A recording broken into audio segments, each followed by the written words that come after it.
Have you ever noticed how water, though soft and formless, can carve mountains, break through stone, and give life to everything it touches? Have you ever wondered why the people who seem calm, humble, and gentle often carry within them the deepest strength?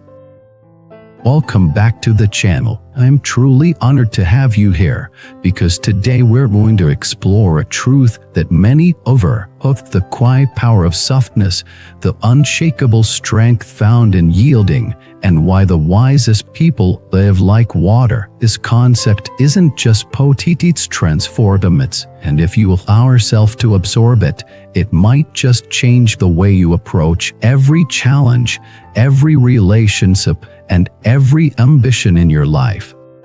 You live in a world that celebrates hardness, loudness, aggression, control, dominance, but real strength often looks like the opposite. Real strength flows, deducts, bends, what it never breaks, just like water.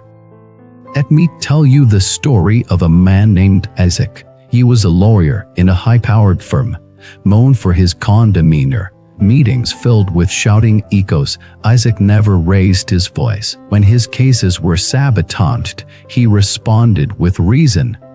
Revenge, and clients panicked, he remained composed. Some called him soft, naive, too forgiving. But over the years, something surprising happened, and he rose higher than everyone else, not through force, but through flow. His colleagues burned out, their tempers alienated clients, their pride built walls, but Isaac built bridges. People trusted him. He made no enemies, and most importantly, he was at peace. When asked how he stayed so calm, he said, "Because I've learned from water. It doesn't fight the rocks, it flows round them. And over time, it shapes them." Water never seeks to dominate, that it dominates everything. It doesn't strive for attention, yet it is essential for life. It is humble, taking the shape of whatever holds it, and in its humility lies its power. It cannot be broken, only moved. Let me offer you another example, this time from nature.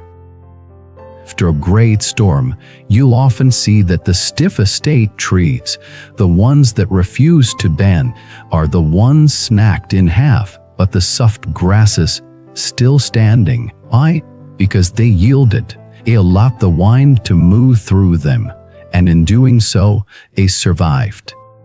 The same is true in life. When we meet resistance with resistance, we create conflict.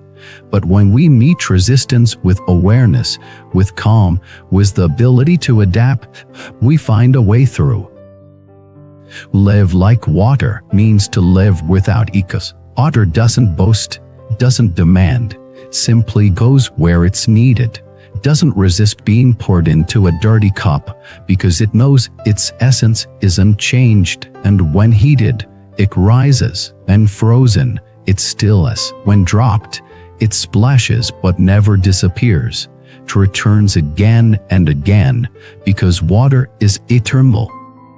Think of the strongest people you know, not the loudest or most muscular, but those who radiate calm even when the world is falling apart. The single mother who juggles 3 jobs and still shows up with a smile. The teacher who listens more than they speak, creating safe spaces for children to be seen. The elderly neighbor who plants a garden each spring, even after losing a spouse. These people don't shout their strength, embody it. Like water, they nourish, they persist, they endure. But to become like water, one must first let go of the need to control everything. Control is rooted in fear, the fear that if we don't grip tight enough, we'll lose what matters. But water shows us that sometimes, to hold something, you must not hold it at all. Have you ever tried to cup water in your hands? The tighter you squeeze, the more it slips through. But when you open your palms, it stays. The same goes for relationships, dreams, even peace of mind. The strongest people let go, not because they don't care, but because they've learned that control is an illusion, that what is meant to flow to you will come, and what is not meant for you cannot be held, no matter how tightly you cling. Living like water also means embracing change. Water never complains about being poured into a new container. It simply becomes the state it needs to be. Likewise, when life changes on us, when jobs are lost, relationships end, health declines, we suffer less when we stop resisting and start flowing. Change is not the enemy. Rigidity is. In ancient texts, water has always been revered. In the Tao Te Ching, Lao Tzu writes, "Nothing in the world is softer and more yielding than water, that for dissolving the cart and inflexible, nothing can surpass it."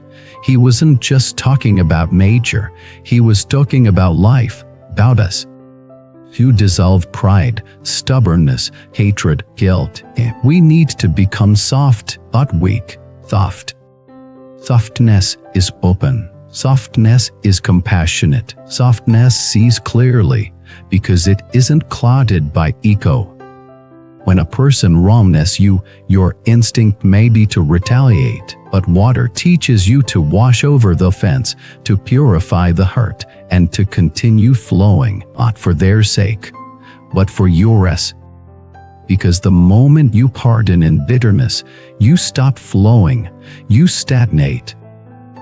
To forgive, to adapt, to trust the process even when it's unclear, that is water's way, and it is the highest strength. Let me tell you about Maya. Maya was a woman who lost everything in a fire, her home, her belongings, her artwork. He stood outside, watching the flames consume her life. He could have screamed, "Alatsti, Langdi the world." Instead, he sat in silence and cried. Then he got up and walked away. The next day, he borrowed a pen and drew a lotus flower on the wall of a shelter. He told the others, "The fire took my past, but I'm still here, and I will begin again." That was the first of hundreds of murals he would paint, each in places of pain, hospitals, orphanages, war zones. He became like water, flowing into spaces that needed healing, asking for nothing, offering everything. He said, "I used to be a person of stone. I'm fluid, and in fluidity, I found my freedom." You see, to be strong is not to be untouched by pain. It's still allowing pain to move through you without destroying you. Live like water means to respond, not react, to pause before judging, listen before speaking, to step back before forcing. And when we live this way, we become unshakable, not because we're hardened, but because we've become unbreakable. So, what does this mean in your daily life? Means choosing grace over rage, choosing humility over pride, choosing to adapt instead of controlling, choosing to observe before reacting, choosing to flow where you once fought. Means knowing that your strength is not in how loud you shout, but in how deeply you understand that real power is silent, flowing, ever-present. It means that the next time life throws you a curveball, you ask not, "Why me?"